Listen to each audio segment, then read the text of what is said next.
Hello beautiful peoples. आज हम इस वीडियो में बात करने वाले हैं वर्ल्ड की रिचेस्ट कंट्री लग्जमबर्ग के बारे में। अगर आप भी दुनिया की सबसे अमीर कंट्री लग्जमबर्ग में स्टडी करने का प्लान कर रहे हैं या अपना फ्यूचर बनाना चाहते हैं तो ये वीडियो आपके लिए है। दोस्तों, इस वीडियो में हम 4 मेजर पॉइंट्स को कवर करेंगे, जिसमें पहला पॉइंट होगा वाई लग्जमबर्ग। सेकंड, लग्जमबर्ग में स्टडी के लिए कोर्सेज कौन से हैं। थर्ड, यहाँ एलिजिबिलिटी क्राइटेरिया क्या क्या है। और फोर्थ, यहाँ पर क्या क्या डॉक्यूमेंट्स चाहिए वीज़ा के लिए। दोस्तों नमस्कार, मेरा नाम ओम शर्मा है और मेरे चैनल यूरोप विद ओम में मैं आपका स्वागत करता हूँ। लग्जमबर्ग, अगर आपको लग्जमबर्ग का वीज़ा मिलता है तो आप लग्जमबर्ग के अलावा यूरोप की और 28 कंट्रीज़ में विजिट कर सकते हो, क्योंकि लग्जमबर्ग सेनेगन का पार्ट है। लग्जमबर्ग की अगर हम बात करें तो बेसिकली लग्जमबर्ग वेस्टर्न यूरोप में सिचुएटेड है। लग्जमबर्ग अपनी बॉर्डर 3 कंट्री से शेयर करता है, जिसमें बेल्जियम, फ्रांस और जर्मनी शामिल हैं। अगर मैं लग्जमबर्ग के टोटल एरिया की बात करूं तो यह है 2586 स्क्वायर किलोमीटर। और अगर लग्जमबर्ग की मैं पॉपुलेशन की बात करूं तो इट इज़ अबाउट 6,72,000।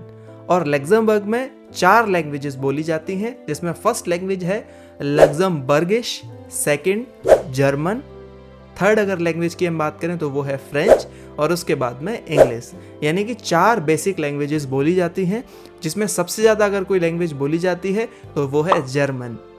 लग्जमबर्ग को दुनिया का सबसे अमीर देश क्यों कहा जाता है? क्योंकि लग्जमबर्ग की जीडीपी पर कैपिटा है $1,43,740 US, जो कि लग्जमबर्ग को दुनिया का सबसे अमीर देश बनाता है। दोस्तों, लग्जमबर्ग में वर्ल्ड की बहुत सारी बड़ी कंपनीज के हेड ऑफिसेज हैं, जिससे लग्जमबर्ग की जीडीपी इतनी हाई है। लग्जमबर्ग में अगर आफ्टर स्टडी में फ्यूचर की बात करूं, क्योंकि यहाँ पर बहुत सारी बड़ी कंपनी के हेड ऑफिसेज हैं, इसी वजह से यहाँ पर जो सैलरी रहती हैं वो भी काफ़ी हाई रहती हैं as compare to another European countries. और मज़े की बात यह है कि यहाँ पे जो ट्रांसपोर्ट है वो भी 100% फ्री है। यानी कि वहाँ पर जो भी आप पब्लिक ट्रांसपोर्ट यूज़ करोगे like buses, tram and etcetera, वो 100% फ्री हैं। उसमें आपको कुछ भी देने की ज़रूरत नहीं होती है। किसी भी पब्लिक ट्रांसपोर्ट में आप चढ़ें उतरें कोई इशू नहीं है, बिल्कुल 100% फ्री होता है। तो ये बहुत बड़ा एडवांटेज है, क्योंकि आप जब वहाँ पे काम करेंगे तो आपका आने जाने का खर्चा भी बच जाएगा। तो वहाँ पे मैनेज करना बहुत ज़्यादा ईजी है। अगर मैं पार्ट टाइम की बात करूं, यहाँ पे अगर आप स्टडी कर रहे हैं और उसके साथ में पार्ट टाइम करना चाहते हैं तो यहाँ पे 15 आवर्स पर वीक अलाउ है। यानी कि वीक में 5 डेज आप काम कर सकते हो और वहाँ पर 15 आवर्स ही आप काम कर सकते हो, उससे ज़्यादा नहीं कर सकते हो। जिसका जो पे रेट होता है वो लगभग 13 से लेके 17 तक रहता है पर आवर के हिसाब से। अगर मैं समर वैकेशंस की बात करूँ तो वहाँ पर 40 आवर्स पर वीक कर सकते हैं। और अगर स्टडी की बात करूं तो जब आप अपनी स्टडी कंप्लीट कर लेते हैं तो उसके बाद में आपको 1 साल का स्टे बैक वीज़ा मिलता है, जिसमें आप नई जॉब ढूंढ सकते हैं और भी अपॉर्चुनिटी ढूंढ सकते हैं। अगर हम बात करते हैं यूनिवर्सिटीज़ की तो बेसिकली यहाँ पर 4 यूनिवर्सिटीज़ हैं, जिनमें से एक पब्लिक यूनिवर्सिटी है which is called university of Luxembourg. यहाँ पर अगर लग्जमबर्ग पब्लिक यूनिवर्सिटी की अगर हम बात करें तो यहाँ पे फीस बहुत ज़्यादा कम है। अप्रॉक्सीमेटली 200 यूरो पर सेमेस्टर आपको पे करना पड़ता है, जो कि बहुत ज़्यादा कम है। फॉर एग्ज़ाम्पल, अगर आप यहाँ पर मास्टर्स करते हैं इन डाटा साइंस फॉर एग्ज़ाम्पल, तो यहाँ पर आप स्क्रीन पे देख सकते हैं बेसिकली 200 यूरो पर सेमेस्टर होगा, विच इज़ कॉल्ड अप्रॉक्सीमेटली 20,000 और 80,000 इन INR। लेकिन अगर हम प्राइवेट यूनिवर्सिटीज़ की बात करते हैं तो सिनेरियो बिल्कुल अलग है, क्योंकि यहाँ पर जो प्राइवेट यूनिवर्सिटीज़ हैं उनकी अगर मैं फीस स्ट्रक्चर की बात करूँ तो अप्रॉक्सीमेटली 12,000 यूरो पर ईयर है, जो कि बहुत ज़्यादा हो सकता है किसी भी एक नॉर्मल इंसान के लिए, है ना।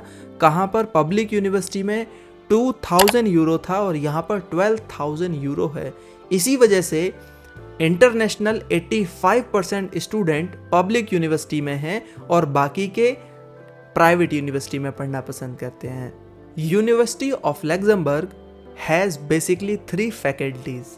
First, faculty of science and technology, second faculty of law, economic and finance, third faculty of humanity, education and social science. यहाँ आप बैचलर्स एंड मास्टर्स दोनों कर सकते हैं, लेकिन बैचलर्स के ज़्यादातर कोर्सेज यहाँ पर जर्मन और फ्रेंच में होते हैं।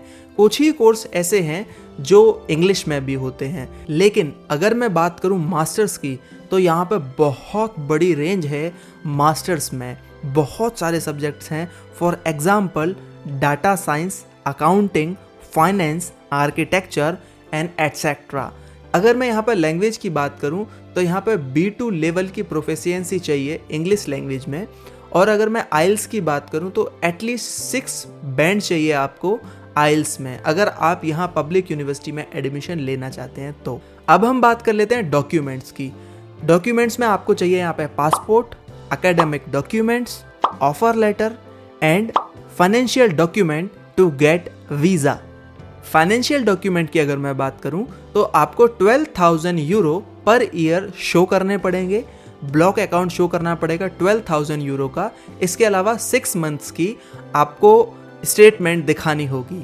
इसके अलावा आपको अपना हेल्थ इंश्योरेंस शो करना पड़ेगा। अगर आपको और इन्फॉर्मेशन चाहिए तो मैंने आपको इमिग्रेशन ऑफिस ऑफ लग्जमबर्ग की वेबसाइट डिस्क्रिप्शन में दे दी है, आप इस वेबसाइट को चेक कर सकते हैं। और रिलेटेड जो भी मैंने एजुकेशन बताई, यूनिवर्सिटी ऑफ लग्जमबर्ग की भी मैंने वेबसाइट लिंक आपको डिस्क्रिप्शन में दे दिया है, आप डिस्क्रिप्शन को ज़रूर चेक करें। तो दोस्तों आई होप आपको ये वीडियो पसंद आई होगी। मेरे द्वारा दी गई इन्फॉर्मेशन अगर आपके लिए इन्फॉर्मेटिव रही है तो प्लीज़ इस वीडियो को लाइक करें, चैनल को सब्सक्राइब कर लें। मैं इस तरीके की यूरोप से रिलेटेड वीडियोस बनाता रहता हूँ। आई होप आप इस चैनल को सब्सक्राइब कर चुके हैं। Thank you.